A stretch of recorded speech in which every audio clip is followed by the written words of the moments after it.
Hello and welcome to Let Me Bore Your Pain Away. Pain away. Bore your pain away. Now, this recording is, I guess it's a mixture of my Let Me Bore You to Sleep and a chronic pain relief hypnosis session, kind of. So please only listen when you can safely close your eyes. My name's Jason Newland. My website is jasonnewland.com. I have multiple podcasts available, so just check it out. Let Me Bore You to Sleep. Just lots of different ones. I've just put my name into Google.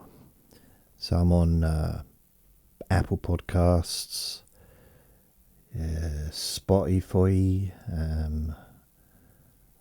Spreaker, all those different ones, lots of different ones. So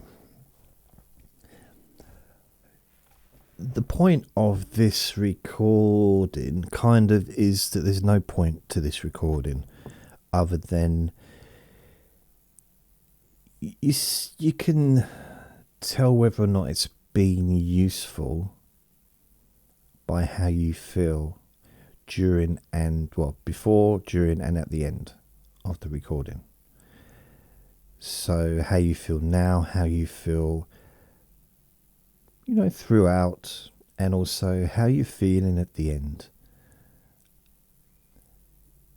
You can tell for yourself whether or not you have gained any benefit from listening to me droning on and on and on and on. And I realise that this is a very different way to be combating or looking at ways of reducing the physical sensations of chronic pain. To just let me bore you to sleep, let me bore your pain away. It's kind of a weird title, isn't it? I guess. However, this is what I do. It's not for everyone, but it could be.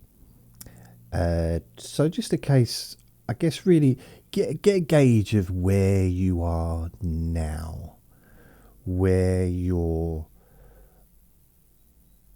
pain level is now. And I won't be using the word pain throughout the recording, just right now as we're focusing on it. If you was to give it a 0 to 10, 0 being 0, no pain at all, 10 being the worst possible that it could be. Now, another really important thing to say is, before listening to this or any pain relief recordings, find out the cause of the physical unpleasantness. See a doctor, physician, medical practitioner, whatever it is that you need to see. Make sure you know the cause, because masking pain is not a good idea, because pain is there. Acute pain is there for a reason. So acute pain, an injury, appendicitis as acute pain, you wouldn't want to be masking that, because then the appendix might burst, which can be very problematic. Happened to my brother. He got sepsis. He survived, but it was close. It was so that wasn't good. I had appendicitis, but mine just got took out. So you need to know the cause. That's why I focus on chronic pain. Now, the difference between physical acute pain and chronic pain is really a case of chronic pain is not necessary. We don't need chronic pain. Chronic pain is arthritis. Chronic pain is well, it's a million and one different things, but basically it's not required. It's useful, it's there for a reason, to let you know quite often to be careful with a part of your body. So for me, I've got arthritis in my lower back, and it's a warning to just take it easy a little bit, because if I do anything too strenuous, I feel it afterwards. So it's a bit of a warning sign. But at the same time, I don't need it to be there all the time. It's not doing me any good for my back to be hurting me when I'm watching television or just walking to the shops. There's of no use to me at all. And there's lots of that kind of chronic pain where the part of your body is actually healed. There's no real reason for it to be there. There's no use necessarily, other than basically to just be careful, which we should do anyway with our bodies, especially as we get older. Just be a little bit more careful than perhaps we were when we was kids.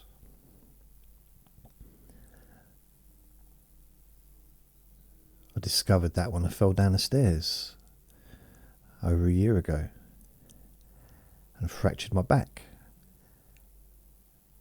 I guarantee that if I'd have fallen down the stairs when I was 10, a couple of bruises, that's all I'd have got. If I was so light, I probably would have just floated down, to be honest. Not quite as light these days. So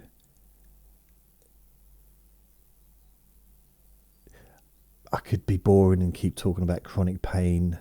I've been studying chronic pain since 2002, pretty much. Well, before that, but I kind of really got into it around 2002. And I don't want to bore people with that, because if you've got it, then you've got it. The reason you've got it is whatever the reason is. There's no way of me knowing. But do you need it? Man, I think the answer to that generally is not really. It's there for a reason. But if it's warning you and you now heed the warning, then it doesn't need to be there. And I've said this before, it's kind of, chronic pain is a little bit like a faulty car alarm. You know those car alarms, when you've got a neighbour and the alarm keeps going off every time a bumblebee farts. It's like, wow, stop it. Like, woo, woo, woo, woo. Like, oh, shut up, I'm trying to sleep. Well, it sometimes feels that chronic pain can be a bit like that. It's not needed. Sometimes it's just unnecessary completely. The person's body is healed. There's no logical medical reason for there to be any pain there at all. I remember a doctor said to me years ago is human beings are very habitual and we get used to things quite easily. And for example, if someone's got a cough, chest infection, and it drags on, it can be left with a cough, not because they got a cough, because they're just habitually doing it, like and almost cause themselves to cough because it's become almost automatic. Someone with a broken leg, when the broken leg heals, they have to learn to start walking normally again, because they may have spent the last 6 weeks trying very, very, very strongly to avoid putting any kind of weight on that leg. And then the last 2 or 3 weeks, maybe, they can put weight on it, but they don't, even though they probably can, the last week or so, they still put in very minimal on because they got used to not doing it. But once the plaster comes off, you can't continue to hobble around. You need to get back to walking the way you used to walk, maybe. I noticed this when I broke my toe a few months back. I kicked the wall while I was asleep. I was dreaming. I was a football star or something. And I kicked the wall, broke my toe, big toe. I was hobbling around. I still had to go out because I got my little dog Vinny, had to take him out a few times a day. So I was hobbling around. It got to the point where my calf muscle was more painful than my toe, because I was walking wrongly and I was putting different weight on my foot to what I would normally do, and it was cramping my calf muscle up, and it was really painful. So I had to force myself to not walk exactly the way I used to, but to walk as flat as I could. So obviously not bend my toes, but get as flat down instead of pretty much walking on my heel. Which then caused my muscles to relax and to pretty much go back to how they were.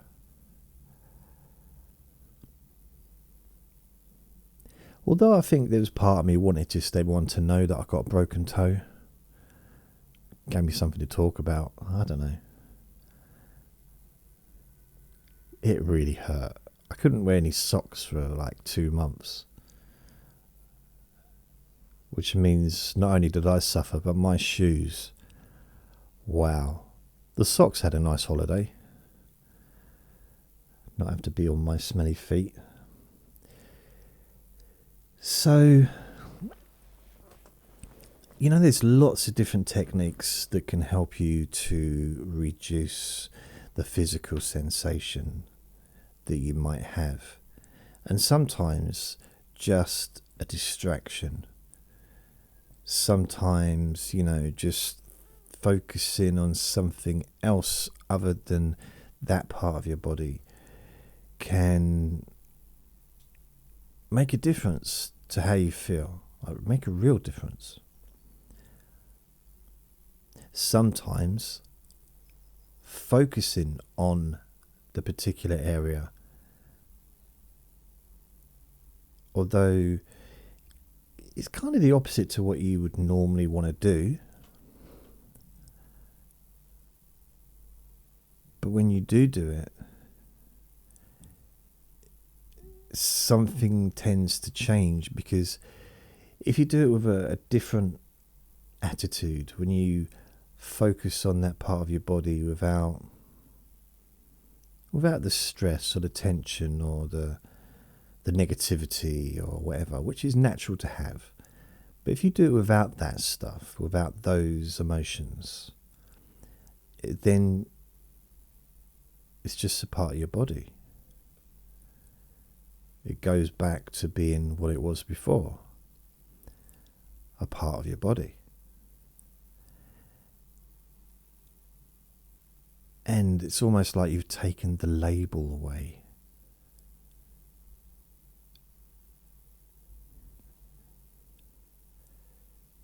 You've just viewing it the way you do. So maybe there's an issue of one leg. You start viewing that leg the way you do the other leg, the leg that's fine. And start realizing that there's a degree of relaxation that occurs in that part of your body that can actually happen very naturally without you trying to cause that part of your body to relax deeply. It just kind of seems to happen on its own. And the reason it happens is because you allow it to happen. Because you've opened your mind up to realize that when you listen to my voice, you're no longer stuck in that frame of mind of only thinking of the physical sensations in that part of your body as being one type. Because physical sensations can be all types.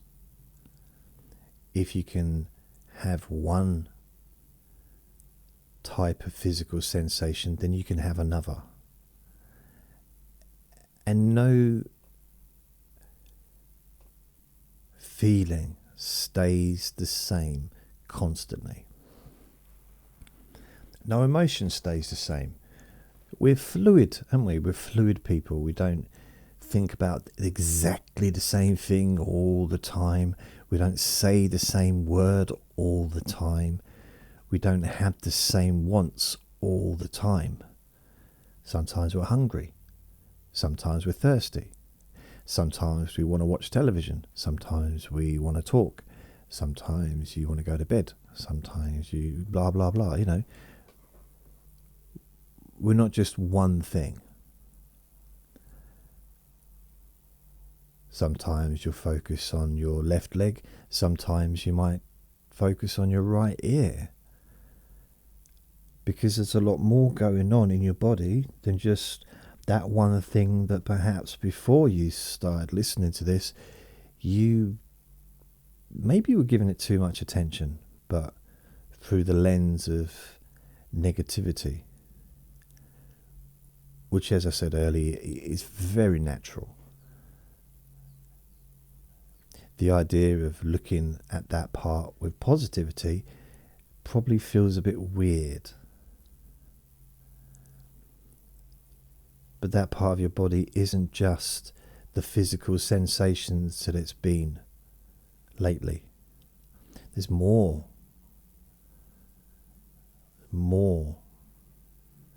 other sensations, other physical feelings, and it's also connected to other parts of your body, ultimately connected to all parts of your body.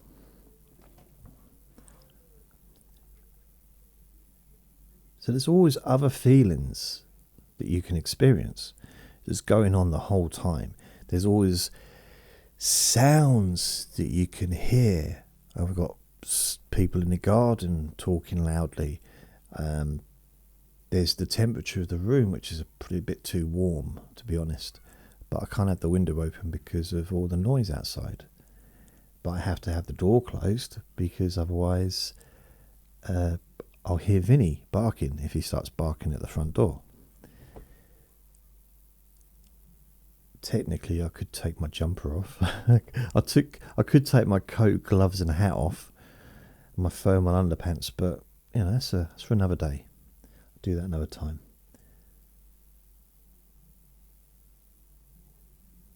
There's so many things we can focus on, like what we see, what you can smell, just the senses, what you can taste.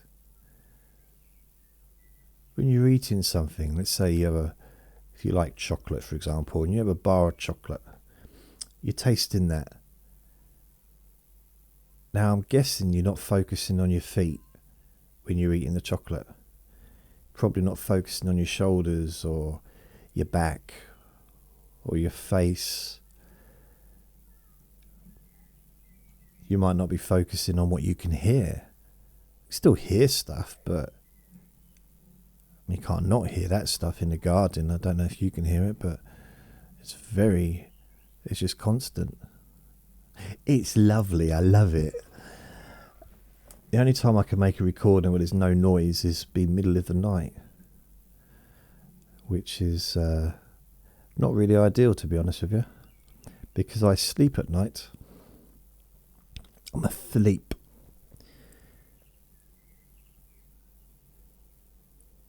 And it's not as if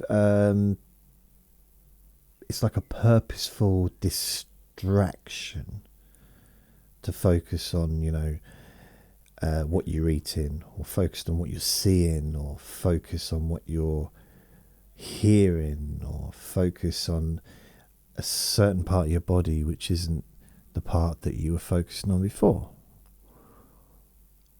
Or maybe noticing the part of your body that perhaps was problematic before you decided to listen to me, and starting to realize and give a bit more appreciation to that part of your body and what it has done for you over your lifetime. For example, if it's a hand or a knee or an elbow or a shoulder or a mouth or a foot or whatever it is, every part of our body has been of service to us, has served us for decades and decades and decades, depending obviously on how old you are, but for a long time, the entirety of our lives really.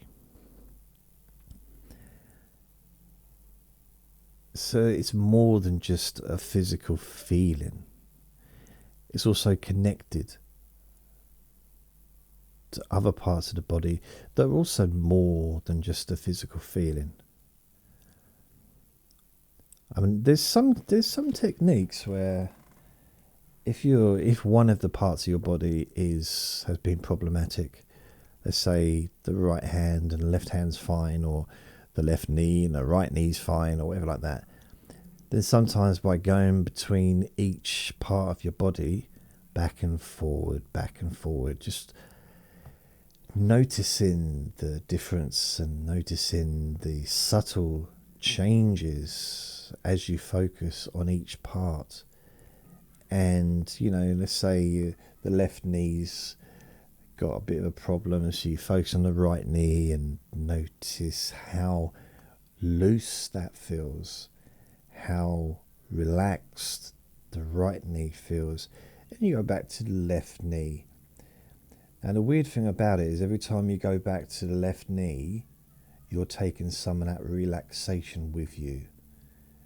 It's carried, a bit like a bee with pollen. It's stuck to you, and it's being moved and transferred to the left knee. And then it goes back to the right knee. Because the right knee's feeling fine, it's protected, it feels okay. Whatever's stuck from the left knee, the negativity maybe, that gets moved, but that falls off halfway through the journey. It doesn't make it back to the right knee because it's not substantial, it's not as real, it's not as strong as the positive, healthy feeling, the feeling of relaxation and calmness. And you keep going between knee, backwards and forwards. And each time, and I'm using the word knee, could be elbows, could be shoulders, could be eyes, could be ears, could be feet, toes, calf muscles, legs, buttocks, it could be testicles, it could be breasts, it could be fingers, wrists, forearms, thighs. I'm running out of things that have two: eyes, ears.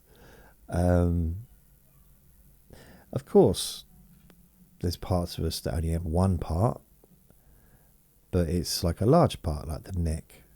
Got the front of the neck, the sides of the neck, the back of the neck, which connects, of course, the head to the body. And the sides lead to the shoulders, the back leads to the spine, the whole of back of the neck. The front leads into the chest,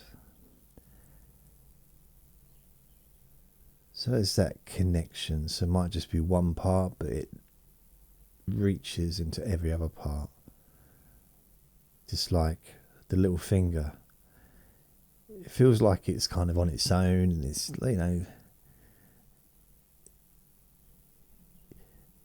it's just there. But ultimately, it's connected to your hand, therefore connected to the other fingers, connected to your arm, which is connected to your body, and so everything's all connected. There's nothing that isn't connected inside you, inside us. And for some reason, I don't know why this is. When I start thinking of the body as a whole, not a hole as in dug a hole, I mean it's a whole thing, holistically, I guess. It seems harder to just focus on one part without the rest of the body kind of interfering or getting involved or noticing or realizing. And when the rest of the body starts to notice that maybe one part has what seems like blockage, like a blockage of healing energy coming in from the rest of the body, that part which has been problematic in the past starts to be a bit bombarded, really, from all sides. And it's a little bit like, I guess it's like an island that just gets completely flooded, like a little island in the middle of the ocean. But every day the water rises and completely covers it. And it's no longer an island. But before it's covered, it feels like it's on its own, completely separate from everything else, completely separate from the water. But once the water rises up, it becomes part of the ocean. It's not a separate island anymore.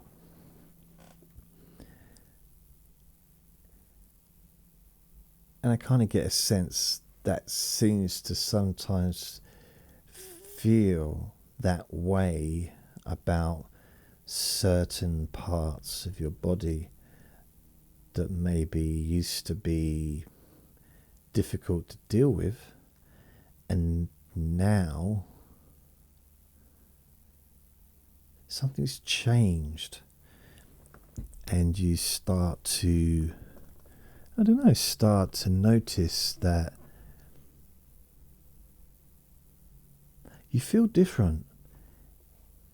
You feel different, not just physically different in that part of the body, but maybe you notice that the border around that part that maybe you were focusing on, almost like, well, this is an island on its own, and then you realize that there is no border.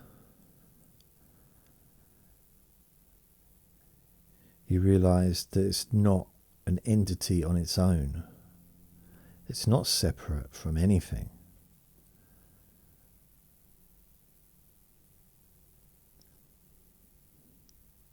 And because the body's so large and there's so many parts, the skin, or inside and outside, all the different limbs, all the different parts of your body, including, of course, your head, your scalp, your brain. So when you've got that small part of your body, even though it might feel like a large part, ultimately compared to the rest of the body, it's relatively small.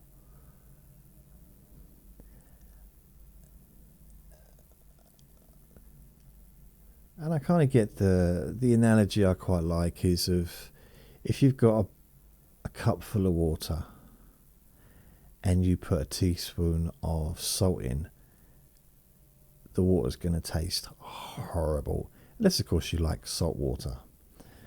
But it's not healthy to eat or to drink, I don't think. But, you know, you're going to taste it and it's going to be all salty. If you did the same into a bath full of water, and then you got a cup and try to find, it disperses. You can't taste the salt because it's gone, it's dissolved, it's spread out. And that's the same with a lot of physical feelings. Do the same thing when you realize that you've transferred from that just being in one small space, being that cup, to realizing actually the whole body wants to look after itself. Your whole body wants to look after you. And it's almost coming to your rescue in a way by saying, hey, just relax. Just relax, man. Just allow your body to do what it needs to do in order for you to feel more relaxed and more comfortable, more peaceful, more able to have some trust in your own mind and your own body, to let things that you don't need to just disappear, to dissolve. I guess a bit like the salt in the bathtub. It's gone.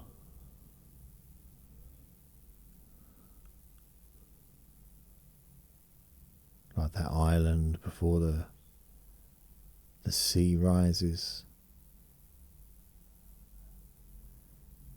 And you can see the sea rising, and gradually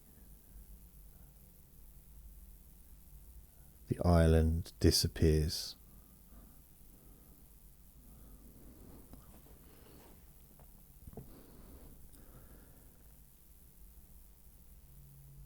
Now, your body really is an amazing thing.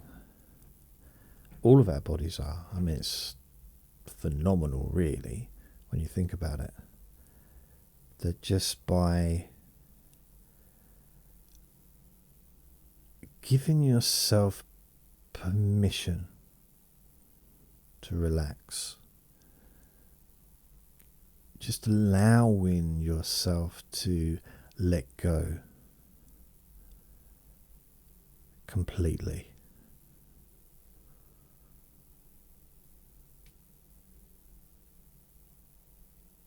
But not trying to do anything. And that's one of the things that I quite like about these recordings, because you're not doing anything. You're just sitting listening to me waffle on. You may fall asleep. You might get so bored that you drift off. You may just feel more relaxed. And that's something that I noticed years ago, back in 2006, used to be the kind of the headline of my website is relaxation equals physical relief from, any unpleasant feelings. Just a relaxed mind equals a relaxed body, and a relaxed body equals a relaxed mind, and it's that circle of comfort that just continues, and it's quite nice. It's very easy, it's very natural, because we were born with the ability to relax. We were born with the ability to drift off to sleep very easily.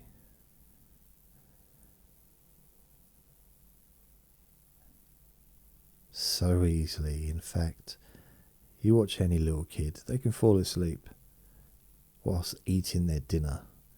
They can fall asleep whilst playing. They can fall asleep in the middle of a conversation. And if you ever see a kid, especially when there's other people in the house and they don't want to go to bed because they don't want to miss what's going on, and they're trying to force themselves to stay awake, and they keep nodding off, and then open their eyes again, and then they keep nodding off again, and they drift, and they open their eyes, and they drift down again. And it's a similar kind of thing with physical sensations in your body, when you might be trying to, for some reason, just it's human nature, I think, trying to get it to go back to the way it was. Like, well, no, I've been through a lot with this, and listening to some weirdo on a podcast, it doesn't make sense for me to feel more relaxed and for me to have some relief. And maybe some people are trying to get it back, but like that little kid that keeps nodding off again, they're just like trying to get it back, and you drift off again, and it drifts off as well. I suppose like trying to read a newspaper in a hurricane. You can try. You can sit on a park bench, somewhere safe, of course, on a really windy day. I say safe, you're not near trees or anything that might fall on you, but you're in a garden. It can be a really, really windy day, and it doesn't matter how determined you are to read that newspaper comfortably and relaxed, it's not going to happen, because it's going to get blown all over the place. Because that's what happens when it's windy and you try and read a newspaper outside.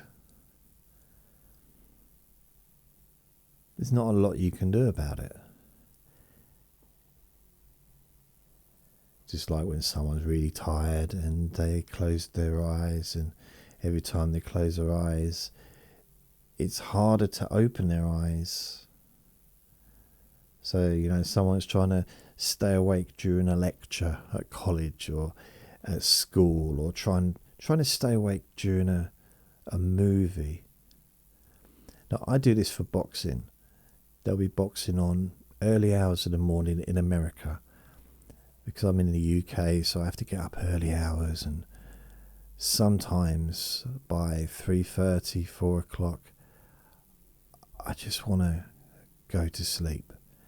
But the main fight hasn't been on yet, and it's just about to start, and I'll keep closing my eyes, and then opening them, and closing them, and then opening them. And I've been doing this routine since I was the early 90s. I remember trying to stay awake to watch an Evander Holyfield fight, and I stayed awake, and then I fell asleep, and I woke up. Pretty much the fight was over, but I was so tired. And the more I tried to stay awake, the more tired I became. And it's weird the way our brains seem to sometimes be like that. Like the more you try and find a feeling that used to be there, the more it tends to evade you, and almost like it's hiding.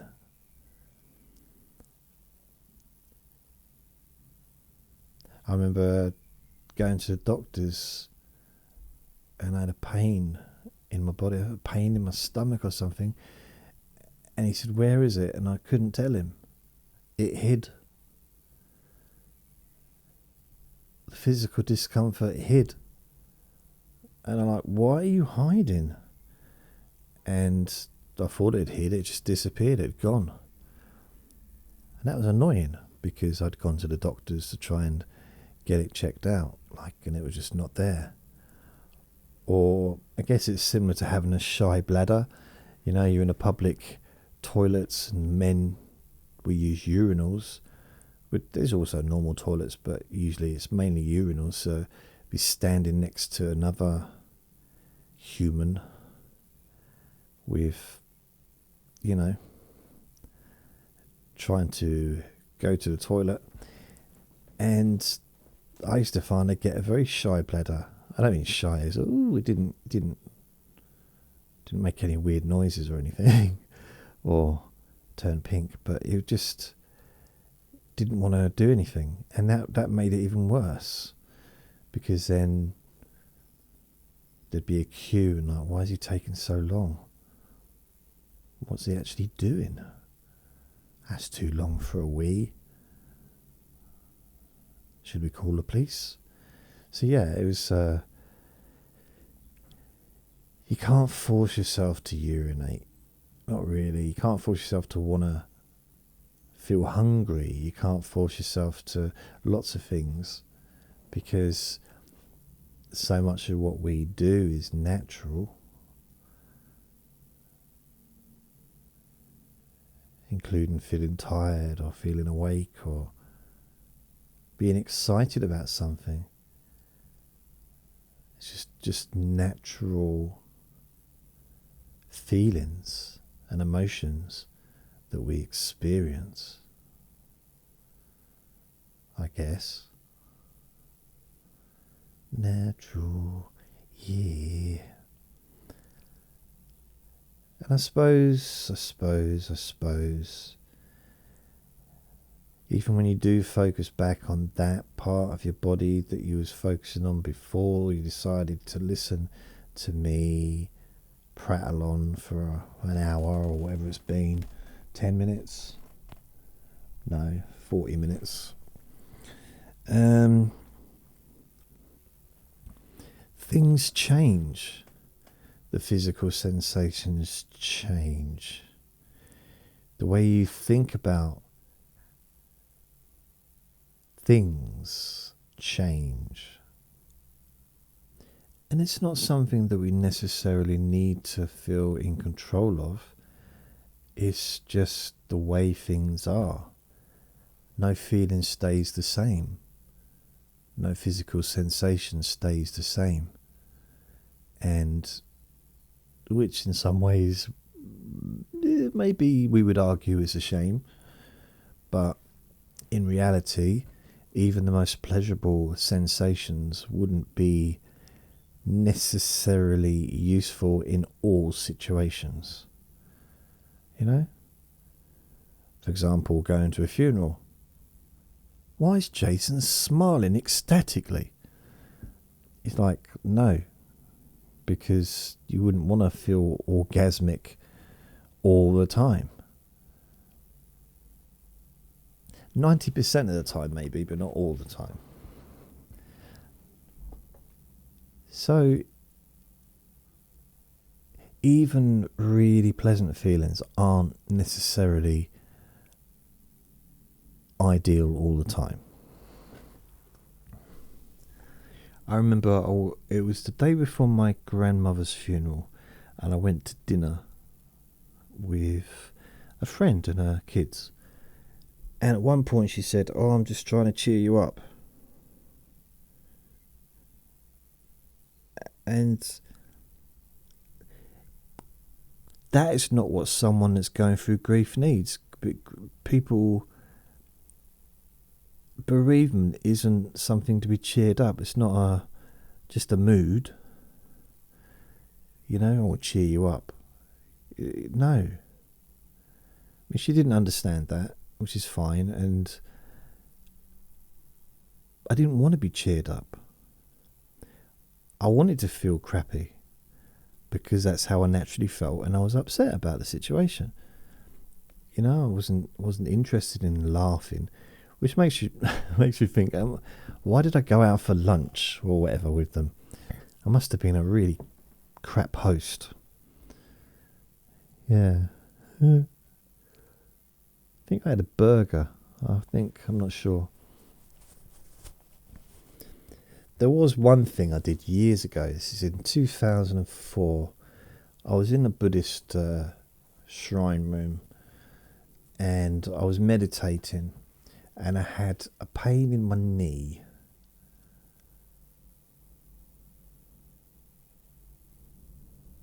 So I just sat there and I focused on my knee, and for some reason I decided to, instead of focusing on it and like, oh, and just moaning to myself, feeling like a victim or something, like, oh, feel sorry for me, which I've spent a lot of my life doing. I used to love being like that. I try not to so much these days.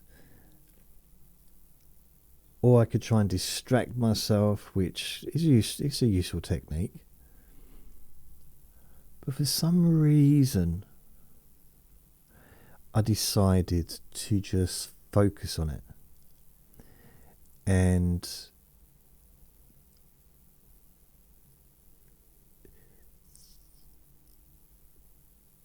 look for it. Where is it? Where is that physical sensation? Where is it? Where's that feeling? Can you hold it in your hand? Is it a tangible? Is it actually a thing that you can physically see, hold, and touch? In other words, is it real? Can you hold it? Can you find it? Where is it? So what I did is I focused on my knee, and the more I looked for the physical sensation that I've been having, and it was fairly painful, because I think I was trying to meditate with my crossed legs, and I didn't have the flexibility then. Never mind now. And every time I couldn't find it, I'd go deeper into the knee. I'd focus even deeper in, go inside, keep going inside, to the point where it was nowhere to be seen. It's almost like I'd gone inside it and realised that it wasn't there.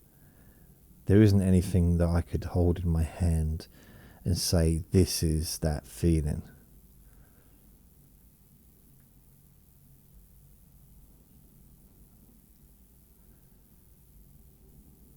And that was a fairly big turning point for me, because from then onwards, for years, I used to do that.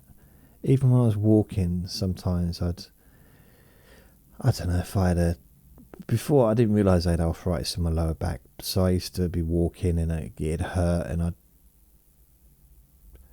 basically do that with my lower back. I just focus on it and keep going in further, focusing further. Even with my eyes open, I could do it, and it would just eventually just disappear. There's something as well I noticed, that sometimes just by listening to someone talk, even if it's not really particularly interesting, as interesting as this has been, of course, something happens, something changes, and there's quite, it can feel nice. It can feel nice to know that we're always changing, always. We never stay the same. And the fact that by focusing on a part of your body and then going deep inside that part of your body, really looking, searching for that physical sensation. I know it goes against this stuff in a sense. You're looking for something that you don't want. But the more you look, the less you can find it. And every time you do find it, if you do, just step inside and start looking.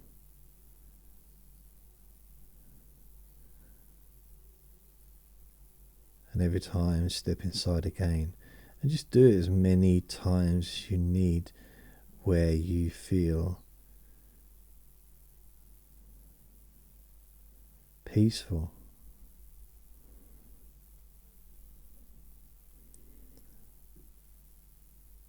Where you feel relaxed and calm. And it really can make an impression on you. Have an effect. Positive.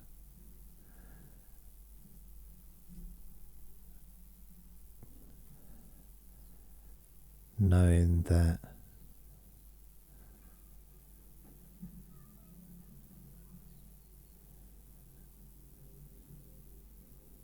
we're always changing, and the way you feel now will be different to the way you feel in an hour's time, maybe, or the way you felt an hour or before now.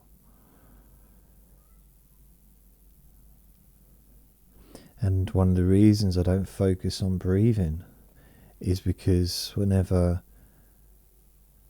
I do one of these recordings, which is quite slow, your breathing just slows down in its own time.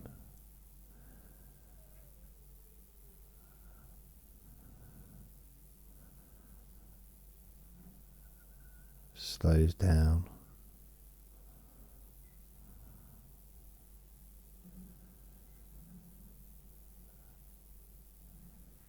Which leaves less for you to do. Less to focus on. Less to be concerned with.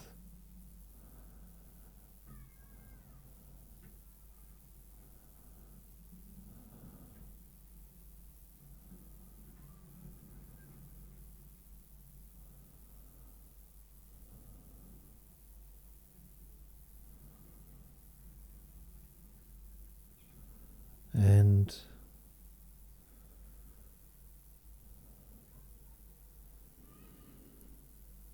I'm really finding myself getting tired now. Falling asleep would be very easy for me right now. Very easy.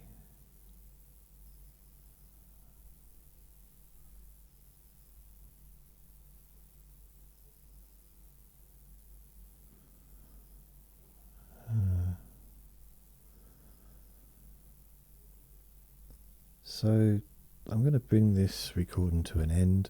I know it hasn't lasted long really, although it has been over 50 minutes, I think. And some would argue that I haven't really said anything, and I might agree with that. But ultimately it's about how you feel. How you feel now. How you felt before. How you felt during. And how you feel afterwards.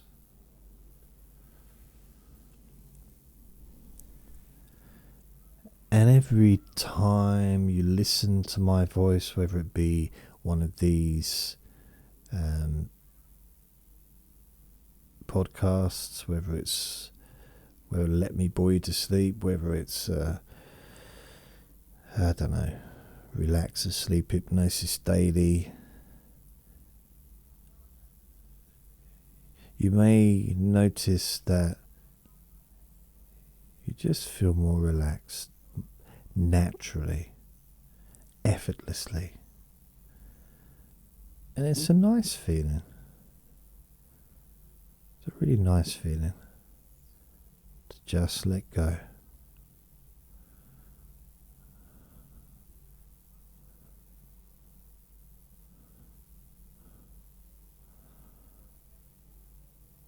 Calmly and loosely.